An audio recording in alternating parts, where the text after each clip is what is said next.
Hello, I'm Rory Smith.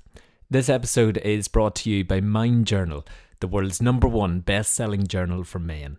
And I was very selective when choosing a sponsor because I've always said I would genuinely prefer not to have one than to team up with a product that I don't believe in.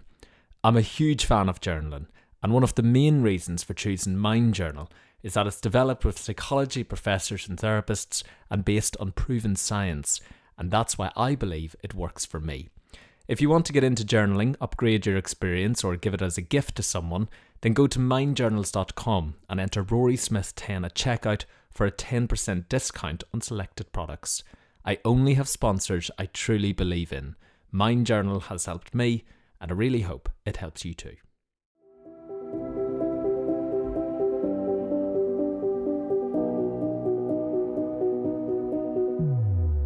Hello.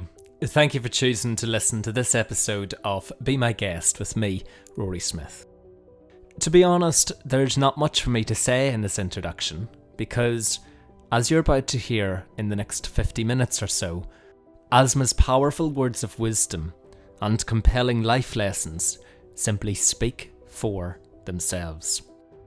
I was privileged to be invited to her restaurant in London to hold this intimate conversation with Asma, who is on Time's 100 most influential people in the world. And it will become very clear for you to hear why. I felt when listening to Asma that I was in the presence of a true spiritual leader. Asma's teachings are amongst the most valuable I've ever heard, and I thank her for sharing them with you in this episode.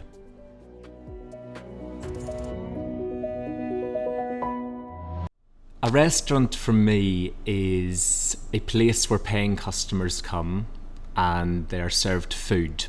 But I get the sense from researching you that it's much deeper and more meaningful for you. What does this restaurant represent for you? This restaurant is about liberation. It's about breaking the chains that have tied women of my culture, of every culture that I know, where women cook at home, but when it comes to paid work in kitchens, when it comes to the glory, it's always about men. I want to celebrate the feminine energy of feeding people. Even when you ask the male chefs, the prominent male chefs everywhere in any part of the world, that, who's the best chef? They'll say, my mom, my nan. When the most powerful influence on so many men has been the woman in their lives, why isn't someone in their kitchen who looks like their mom or their nan? So I have an open kitchen. I celebrate the great strength of women of every generation, whether they're in Ireland or they're in France or they're in Germany, and of course, large swathes of the Middle East, and my own country, India, the subcontinent. We have been the healers and the feeders. And this is a very political project. So this is not about this thing that my customer is going to turn up and, I have to be trendy. I've got to be this thing that it has to be Instagrammable. Absolutely not. My skin is brown. My food looks brown. I'm not going to put a floral little garden on it to make it look pretty. I'm not going to have, fake, some puffy gas coming out of somewhere to make it look impressive. This is really pared down food that is so close to our heartbeat. We have a word in Arabic, it's nafs, which is our nerves. It's this that runs down. That is how close this food is for me. Mm-hmm. I present not just, it's not a restaurant. I present my entire heritage over here. So if a lot of people comment on this when they leave, that they don't feel they came to a restaurant, and people of every culture say they felt they'd gone home, and so it really is that. And when you said liberation for the women, liberation from what? Liberation from only having, making roti for free, being the, cooking at home for your own families. All the skill sets you have is not valued. I remember when I was trying to open my first restaurant, even women told me that, oh, you need to have professional chefs. The idea that someone who has life experience and has cooked her whole life is not a professional to cook in a restaurant.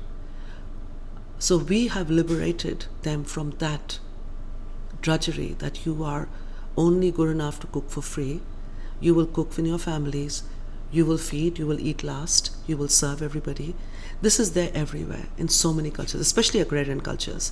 So, in Colombia, Mexico, you'll find this in all these cultures where, and I know for sure because I have a lot of friends in Ireland, the women will serve the men. The choicest piece of meat is given to the men. And then women eat last. And this whole idea that we always serve, these are men we love. We do it because we love them. But I also want people to be free of this and to be able to be paid for their roti, paid for their work, appreciated in a restaurant situation, seen as professional. We have a long way to go. How do we do that? I don't know. I hope that our story is something that is powerful. I will tell you something that I've often not spoken about. My first hurdle on which I fell and bled. I carried that scar. There was a little shop that had closed below my house. And I thought, oh, this is great. I'm going to open a tea shop. This is many years ago. While I was doing supper clubs. So I went to my bank and I asked for £10,000 to open. These three men in suits laughed at me and said, oh, you must call us for tea to your house, Mrs. Khan. What a lovely hobby. You like to feed people. And I cried all the way home. I still get emotional because in my head I was thinking, what could I have said? I looked down so they didn't see my tears, and I left. I walked. I said, okay, thank you very much for your time, and I left. And the one thing I absolutely felt at that time, and I said, Wallah, one day someone will say my name in this situation. I will become so big. I was 45. I said, in my 40s, I will start an empire. And I will become so powerful that any woman going in anywhere, no one will turn around and tell her, this is your hobby. This is her calling. This is what has driven me. I am driven by this thing. And I feel that the way this can be changed is if actually more women and men, sorry about this. This is my chill blaster. We are in my restaurant, so this is going to happen. This is authentic. Yeah. So we're going to have periodically this fridge going off. So I really think that change will happen if we actually recognize the injustice of what is happening. That we know that we are keeping out highly talented women from the profession, from their passion, because of bias. I have faced bias repeatedly in my entire career. I've managed to overcome it. It's not been easy. But I think that it will change if more of us speak up. Sadly, and that is actually really unfortunate, that when there have been incidents of, racism, of sexual harassment, of violence against women in kitchens, not a single female Michelin star chef has spoken up, ever. This is disgraceful. I am the only female chef who speaks up. Why is that?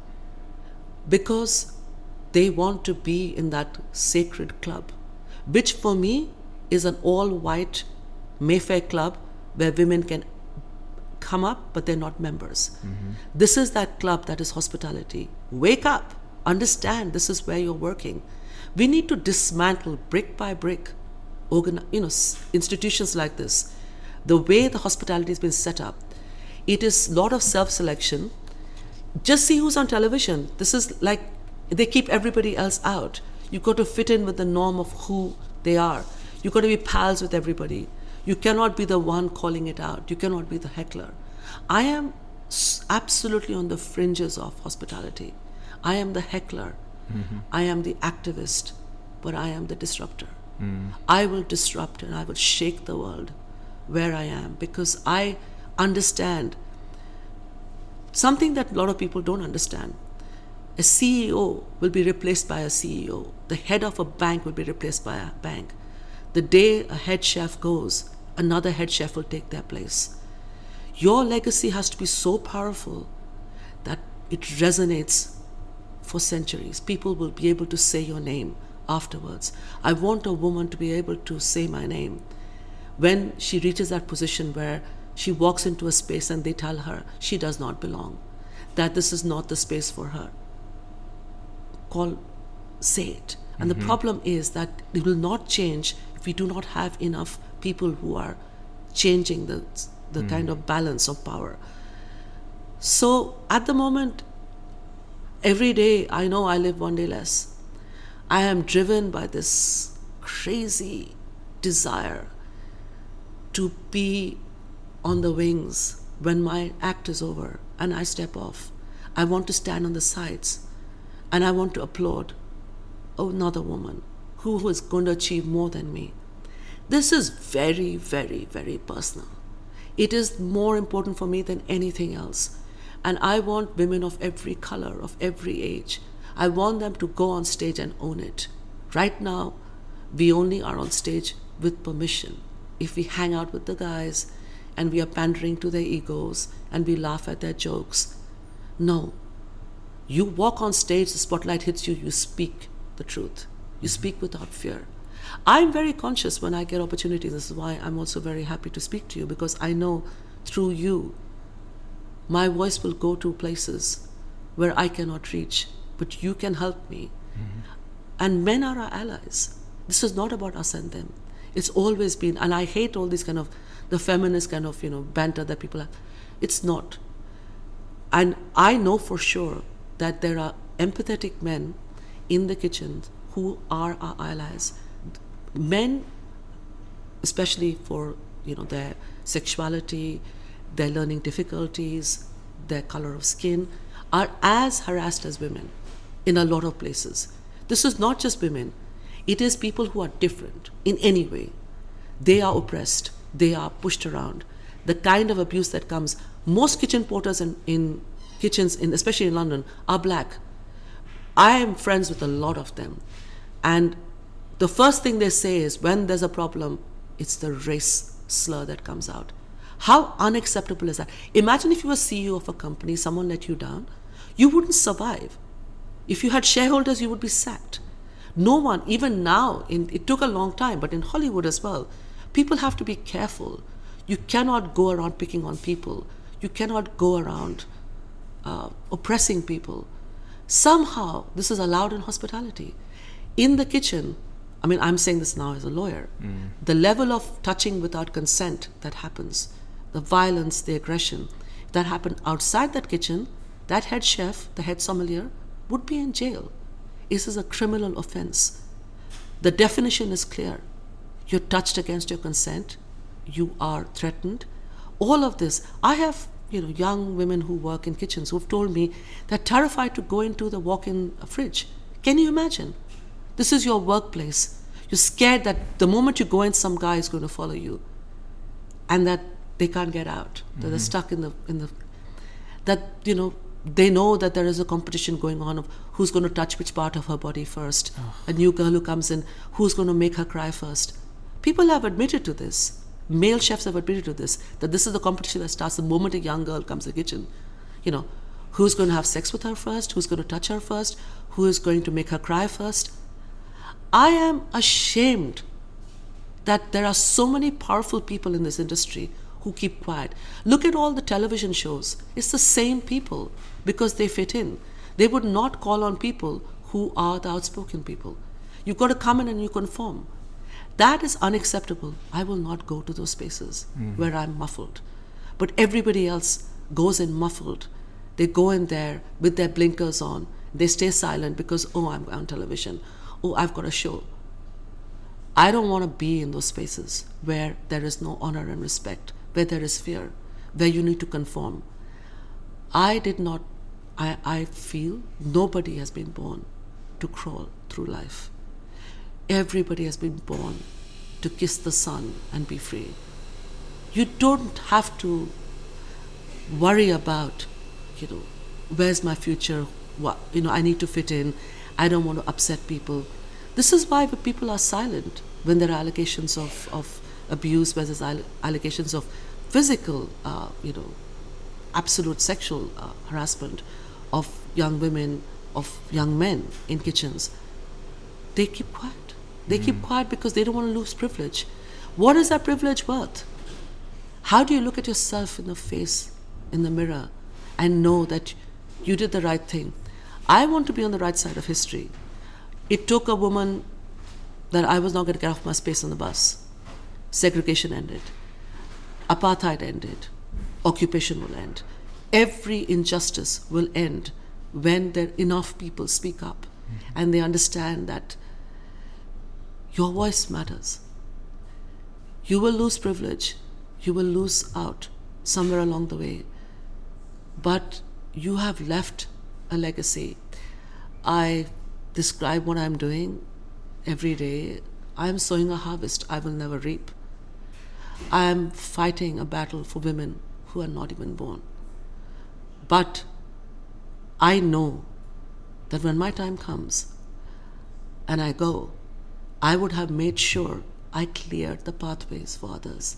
Through my bloodied footprints, through the thorns that I stepped on, through the hurdles that I fell on, I have made sure that there's hopefully the generation of future leaders coming after me will not have to go through this. This is really what all of us should be doing. This is not about us. We are all replaceable the next day. The day we go, they will find someone else. Your desk will be cleared. You are nobody. But if you have actually made a difference, you're not your dress size. You're not your followers. You're not the car you drive or where you live. You're whose life you changed. That is your legacy. No one cares. Your car will be sold to someone else. The house that you worked your whole life will be somebody, strangers will be living in it. These are little things that we don't even think about. How is it that all this is so important? But when you become that name that someone can take in a room full of hostile people, that you allow that person to use your name as an armor, how powerful is that? Why don't we all try to do that? And I know I probably come across as some crazy, idealist person, but I'm proud of being like this. I'm proud of being unafraid. I am proud that money is not what is exciting me, and it is not what is driving me. And there are times when I think that, I wish I had this, or I wish I had that. And that passes. I know I cannot afford it. And my friends can. But at least I know one thing, that I have done the right thing. I could do a lot more. Sometimes I've got to be careful balancing everything. Sometimes I upset with myself that I'm not more vocal and I'm not doing more. But in my own way, I try to do as much as I can, because I understand that you cannot go to every battle that you're invited to. You cannot, take on too much. Otherwise, it destroys you. So I try as hard as I can. I try to give as much as I can. But I feel every day this sense of privilege that I have managed to do something. And I want to make sure others can do it too. And you've done so well in creating that space for yourself, for the people that work here, and for the wider community. For someone listening on a local scale, when we talk about those entry jobs in hospitality, and your whole career ahead depends on this big job that you've got in this big hotel, your fear levels of speaking out are so high on what's happened to you, because you fear for losing your job, because you have children to feed, you fear for your future career. What do you do in those situations? How can you make a change? That is such a good question. Thank you for asking it. A lot of people don't ask this question. Why should the victim be where the change happens from? That is why you're absolutely right. This is why everyone's getting away with it. Because the victim will never speak up.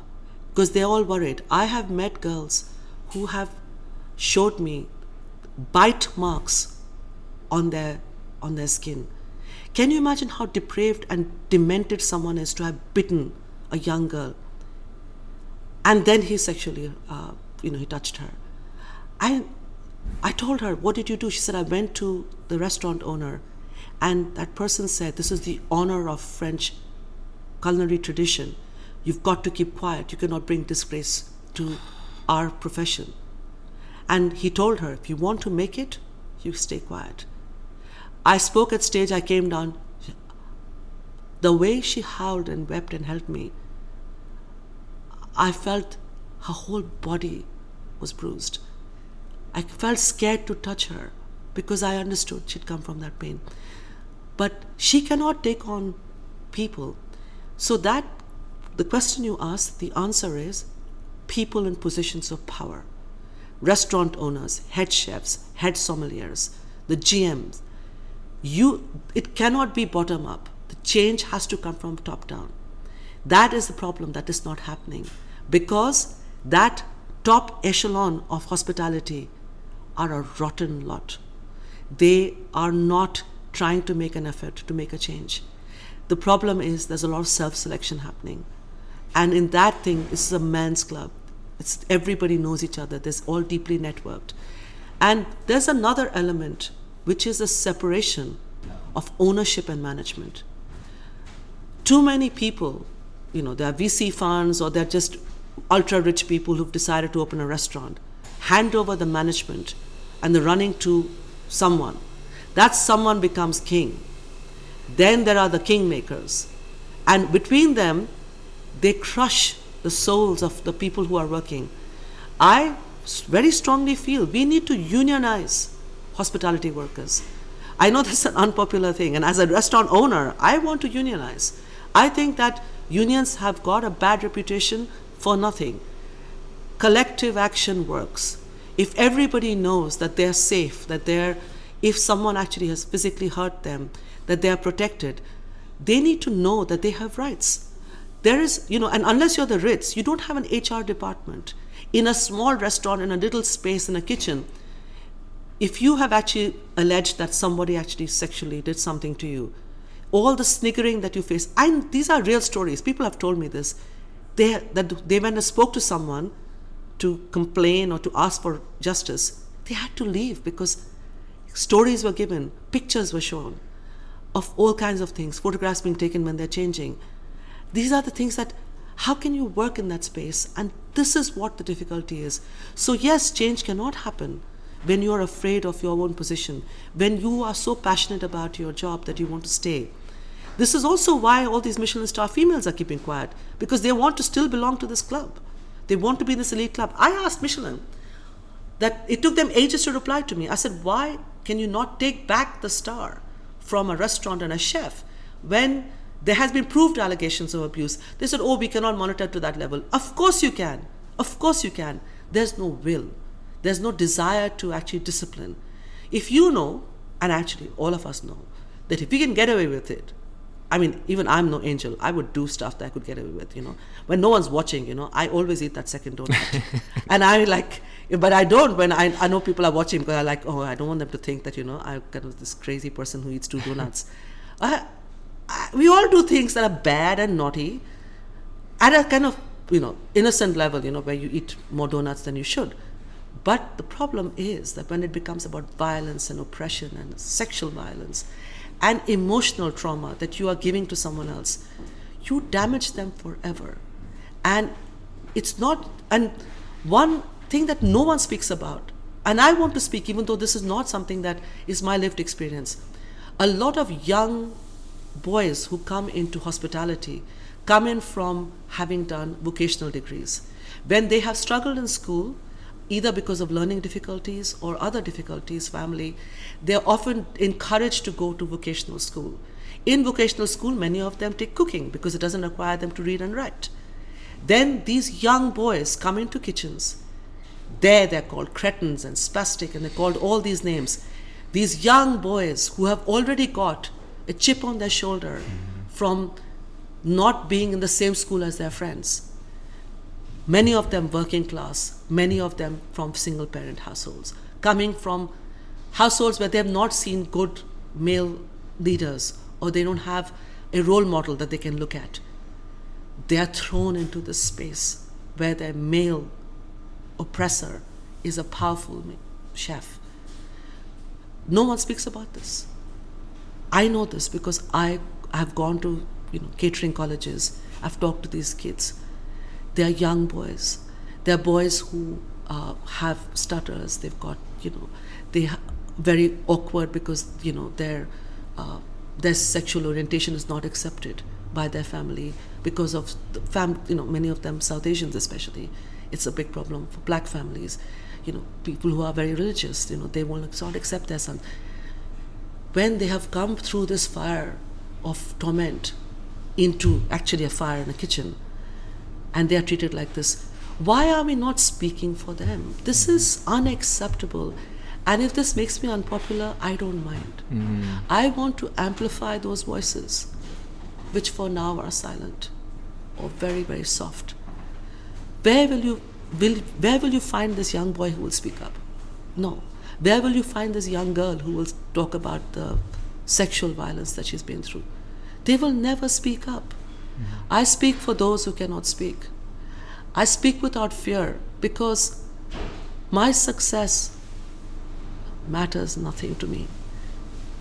I mean, why will I've come from a royal family. I live in a house. My kids are never hungry. If I went home and told my husband I wouldn't do this, he wouldn't like that. But he'd pay all the bills, and I would manage my life, and I'd be this happy person. I am tormented by the fact that people live happy in their own spaces. I cannot breathe. I cannot live. I cannot take this. And this is one of the things that I also know, that I cannot make my money from food when I know there is hunger, where hunger is used as a weapon of war, where people in this country, young children are going to bed without eating properly. So I just think that, we can do a lot more and change will happen. But that was a great question. I don't know whether I got too emotional and I rambled on. I'm sorry about that. But I hope that, among the many things I've said, someone who is in hospitality might get inspired by this. This episode is brought to you by MindJournal, the world's #1 best-selling journal for men. And I was very selective when choosing a sponsor because I've always said I would genuinely prefer not to have one than to team up with a product that I don't believe in. I'm a huge fan of journaling, and one of the main reasons for choosing MindJournal is that it's developed with psychology professors and therapists and based on proven science, and that's why I believe it works for me. If you want to get into journaling, upgrade your experience, or give it as a gift to someone, then go to mindjournals.com and enter Rory Smith 10 at checkout for a 10% discount on selected products. I only have sponsors I truly believe in. MindJournal has helped me, and I really hope it helps you too. It's a ripple effect. You cannot go and change the whole thing, but you can change the culture in your own kitchen, in your restaurant. That is good enough. That is good enough. You are powerful, you are strong, this is your space. You're the producer of a television show. You say, let me get different people. Let me get on board people who are, not the usual sort, who are not all conforming, who are not just influencers, who are big followers.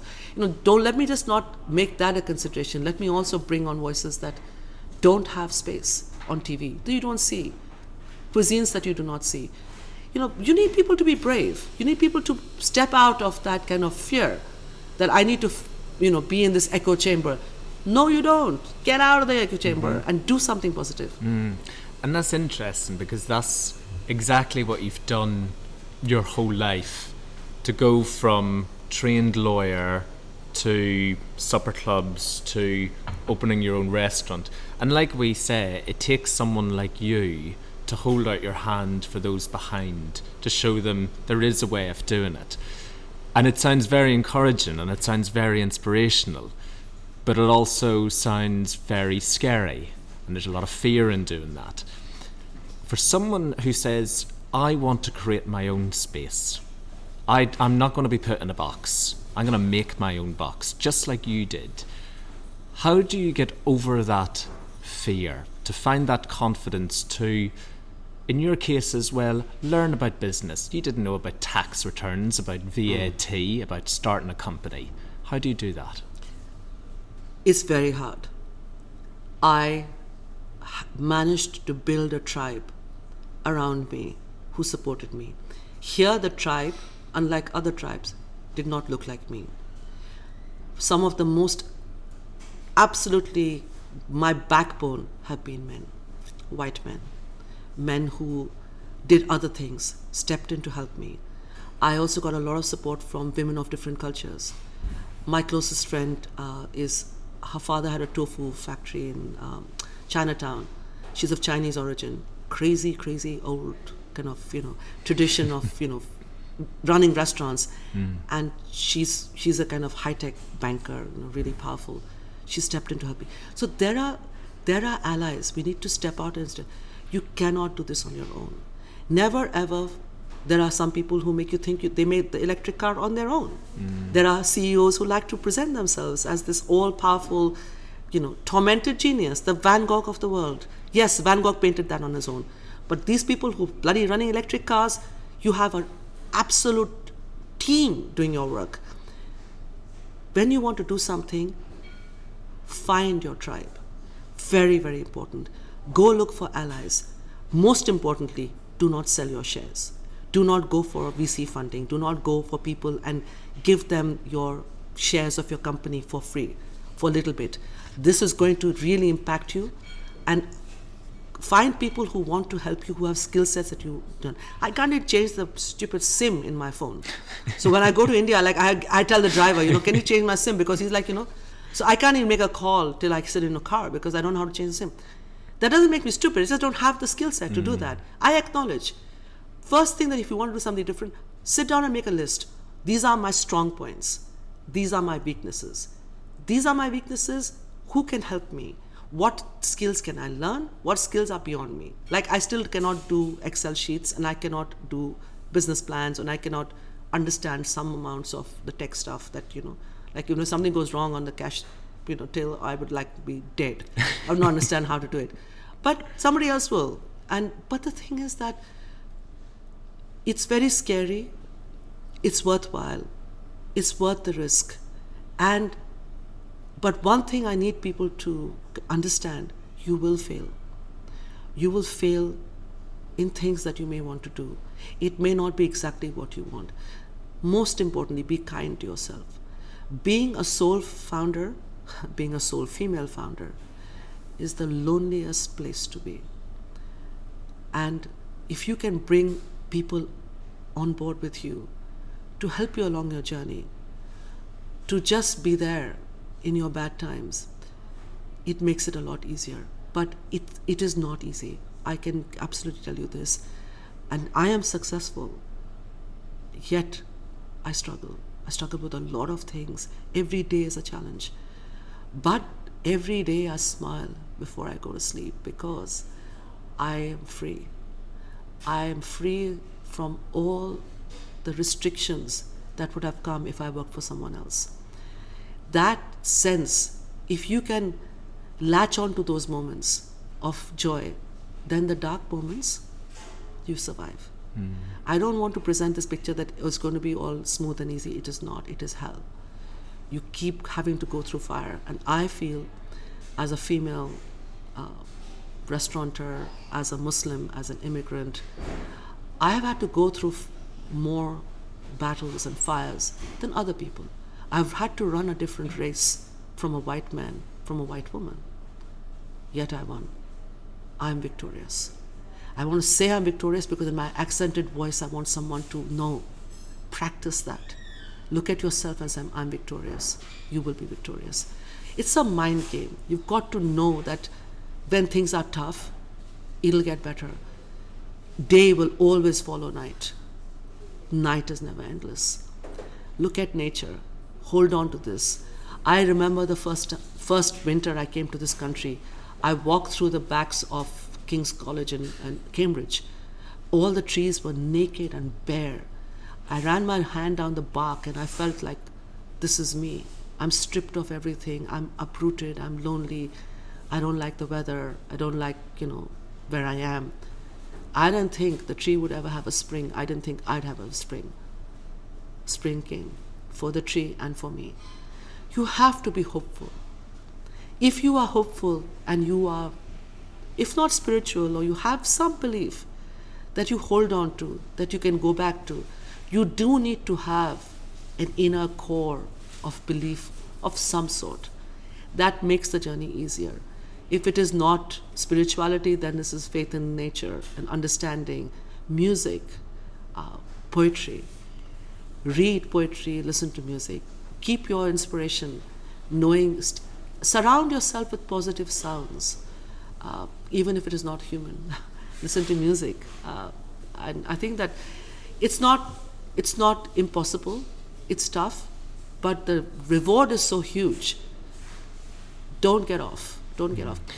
When you talk about the positive self-talk, the ability to find hope, the ability to motivate yourself after failure, the ability to even show your vulnerability during what you just said, have you always had all of those things, or did you have to teach yourself some of those? You ask very tough questions, interesting questions as well. And you ask questions nobody else has asked me before. I don't know is the honest answer. I don't know whether being a second daughter, knowing that my birth was lamented, that, my parents loved me a lot, but I was surrounded by extended family who would constantly tell me I was fat, I was dark, I was ugly, I should not play cricket because nobody will marry me, who undermined me every step of the way, who compared me constantly to my beautiful cousins and my sister, telling me I was the beast and I looked, it didn't look like a princess. I was not the princess.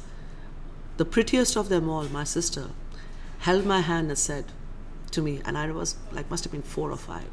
I remember her telling me, they don't know you're going to be the warrior princess. You're not the princess that they think, the fairy tale one. You will set the world on fire. This really changed me. Now I can look back and think, I realized the endorsement and her support and her belief that the fat, dark, not popular, unloved child was going to be something great made me think that, maybe I will be. And I used to be excited at the idea that, I used to call my name out on the trains and things like that, the world will know my name and I'll become something. Where did all that come from? It came from someone telling me they thought I would be great. This is probably something that was deep, something that has gone into my DNA, my soul, what I got from my family. They made me understand that, and my father is a great believer as well. So I think I've inherited this from my parents. Both of them were not the favorites. Both of them pretty much unloved by their parents. Yet they both had great self-belief. So in my DNA, I have the blood of these two people. And then my sister, who always made me feel I could be, invincible. This is why I do this. This is why I speak, and this is why I, try to reach out to people, because they may look at me and see, oh, she's got everything we want. She's got Netflix, she's on this, she's on the Time100 most influential people. All of these things, the accolades that they think are, come with success. I want to hold their hand. I want them to know I believe in them. So one of the things that I'm trying to do is I'm trying to set up a mentoring system, school, something, foundation. That is the next step. That's what I'm going to do. Because you asked this very important question that how do I manage and how do I sustain being like this? But, what happens to other people who are out of this and want to become like me? Reach out to people. You'll be surprised how many influential, powerful people are always happy to talk. There are, of course, the arrogant brats. Just ignore them. But you will find people who have been successful, who are willing to share. I have unfortunately seen too many women throw the ladder away. There's a special place in hell where they will go. There'll be a tandoor, there'll be a chili paste rubbed on these women, And with drizzles of ghee, they will be made into kebab. Honestly, I really think there is. They should be fearful of their afterlife. How can you not help women? How can you throw away the ladder? But it's challenging, but you will find inspirational, powerful women, compassionate women, and men. Please look at men too. This is not about us and them. This is about a mindset. This is about a mindset of a progressive, liberal, broad-minded, empathetic, but also loving person. Men and women. Working together. Yes, working together. This is not, I find this kind of feminist project really hard to understand, where this is, I'm superior. You're only superior to anyone who has doing better than you and actually making a bigger difference. That's it. Don't ever feel that someone is powerful, so that makes them superior. No. What makes them powerful, and really then you can look up to them, is if they're actually making a difference to other people who they don't benefit from. That's also very important. This should not be about an ego trip that, I've been so great, I've helped this person, I gave this person a break. If you want to talk about it, piss off. You can edit that bit about pissing off. I won't. But honestly, it should never be about, if it is about your ego project at the end and you're trying to help people and you want to show, again, the wrong way to do it. Yeah, not the right way to do it. I was surprised during one of your answers when you said, I am successful. Have you done all you've needed to do to truly call yourself successful? I am successful in one aspect. I don't need to explain to you probably. There are 2 innings in cricket. This is my second innings. Now I'm going to come in and hit the ball out of the park. I am now almost 55. I'll be 55 in a few days. This is me at my most powerful. This is me where I can show you my bruises and the burn marks of having gone through fire every time to prove my worth. I have come out now glistening like gold. I am purified by the pain and the suffering and the difficulties I faced. So on that front, I am successful. But there is still an innings left in me. What is it? That is when I will change the way that leadership is seen. I want to be able to change the language of leadership. How kids doing their MBAs are taught that this is how you have your USP and you can be unique. No, this is not. The bottom line is never money. Bottom line is about legacy. Legacy that you have actually left behind for others who are coming, that you make life easier for others, that you teach them how to lead, that you support people who have, struggled through life. And I work a lot in refugee camps. My most, inspirational moment was talking to a Syrian refugee. He told me, behind that mountain is my grandfather's house. We were that close to Damascus. And he was 9. And I asked him, what do you want to do in life? He told me, I want to be an architect. I saw it in his eyes, but I wanted to still ask him why. He said, I want to rebuild my entire village that the bomb flattened out. I want to build houses that bombs cannot destroy. Very relevant today. This is a 9-year-old refugee. Never ever think that the leaders come from obvious spaces. They don't. You need to go and find them. You need to find leaders and let them know that yes, this 9-year-old Syrian refugee who has been through so much and lost everything, lost his entire childhood, has the right to imagine a house where a bomb cannot destroy it. So I think that is now what I want to dedicate the rest of my life to, searching for those who have vision but do not have the pathways. I want to help get them to that pathway. There's a very inspirational poem from Bengal, where I come from. It's called Akla Cholore, that means walk alone. The last line of that is that when the storm hits, and there's lightning and thunder and everybody has gone and closed the door, you're alone on that path, you let the thunder and the lightning hit your ribs and set it fire so that you become the source of light and everybody knows where the thorns are. That is what I will do next. I want to be able to light the path for others. I don't want to be like the others who've closed the doors and gone inside the shelters, will not come out in the storm. I will face the storm, but I will light my soul, because this is something that is so important for me. This is my kind of, I suppose, my way of also giving back. Everybody works as hard as I have. I got the success, I got the accolades. I'm very grateful for that. I don't know whether I deserve it, but I have it.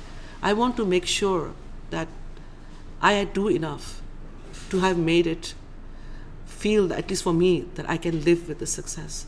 So yes, I am successful, but to be able to live with the success, I have another innings to play. What motivates you?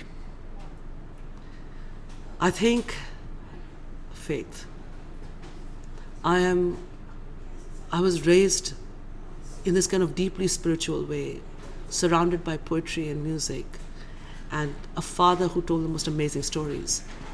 And I think that I am motivated by understanding that justice is important, solidarity, empathy, and these are for me most important part of my faith. That I am deeply spiritual about justice and equality. For me, these are all of this, so they entwine in this way. They're so closely knit.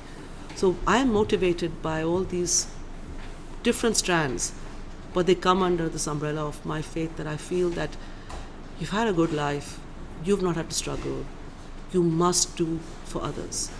You must do for others, and that your neighbors should not be hungry, that you help other people.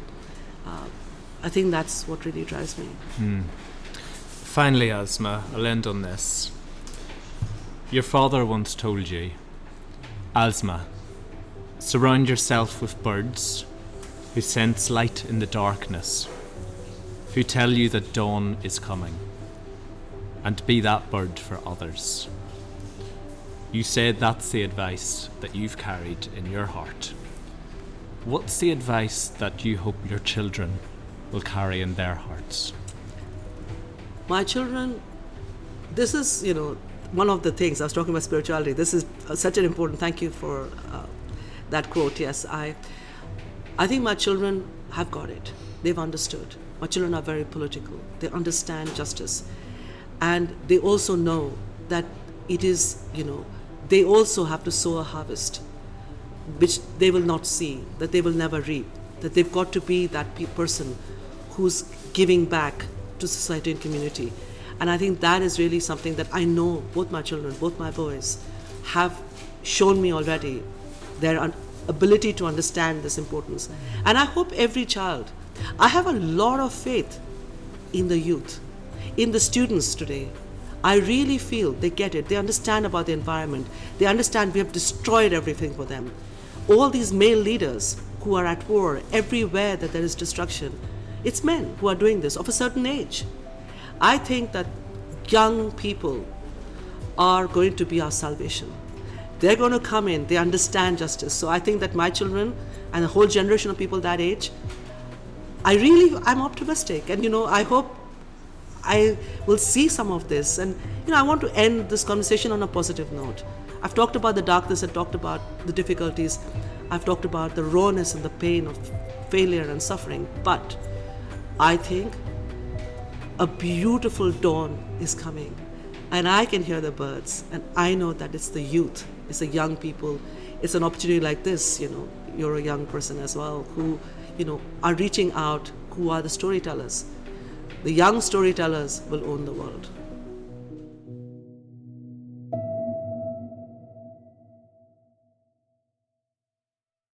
This episode is brought to you by MindJournal, the world's #1 best-selling journal for men. And I was very selective when choosing a sponsor, because I've always said I would genuinely prefer not to have one than to team up with a product that I don't believe in. I'm a huge fan of journaling, And one of the main reasons for choosing MindJournal is that it's developed with psychology professors and therapists and based on proven science. And that's why I believe it works for me. If you want to get into journaling, upgrade your experience, or give it as a gift to someone, then go to mindjournals.com and enter Rory Smith 10 at checkout for a 10% discount on selected products. I only have sponsors I truly believe in. MindJournal has helped me, and I really hope it helps you too.